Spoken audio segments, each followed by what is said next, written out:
अपने प्रशासनिक सुधारों के अंतर्गत लॉर्ड डलहौजी ने भारत के गवर्नर जनरल के कार्यभार को कम करने के लिए बंगाल में एक लेफ्टिनेंट गवर्नर की नियुक्ति की व्यवस्था की।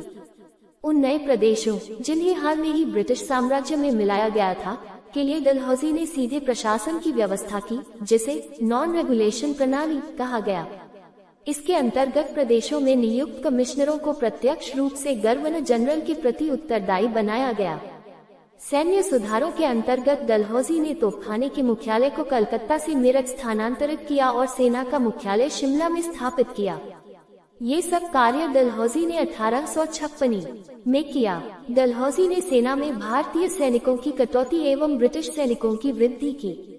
उसने पंजाब में नई अनियमित सेना का गठन एवं गोरखा रेजिमेंट के सैनिकों की संख्या में वृद्धि की। शिक्षा संबंधी सुधारों में लॉर्ड डलहौजी ने 1854 में गुड डिस्पैच को लागू किया।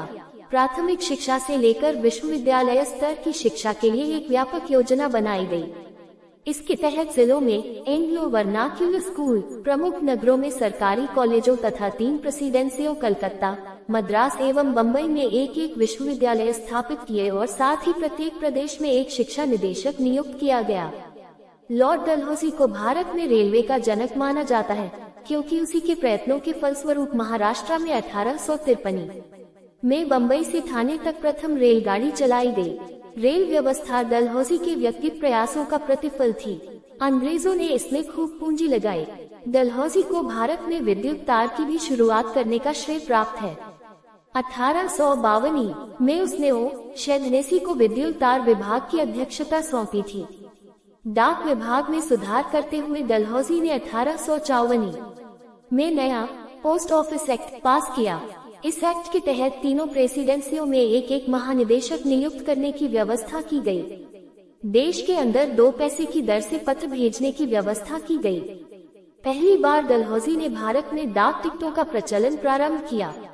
लॉर्ड डलहौजी ने पृथक रूप से भारत में पहली बार सार्वजनिक निर्माण विभाग की स्थापना की। गंगा नहर का निर्माण कर 8 अप्रैल 1854 को उसे सिंचाई के लिए खोल दिया गया। पंजाब में बारी दोआब नहर पर निर्माण कार्य की शुरुआत की गई।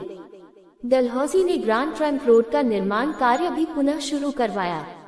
वाणिज्यिक सुधारों के अंतर्गत डलहौजी ने भारत के बंदरगाहों को अंतर्राष्ट्रीय व्यापार के लिए खोल दिया।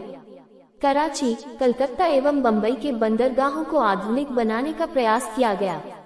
एक कमीशन की रिपोर्ट के आधार पर डलहौजी ने 1854 में एक स्वतंत्र विभाग के रूप में सार्वजनिक निर्माण विभाग की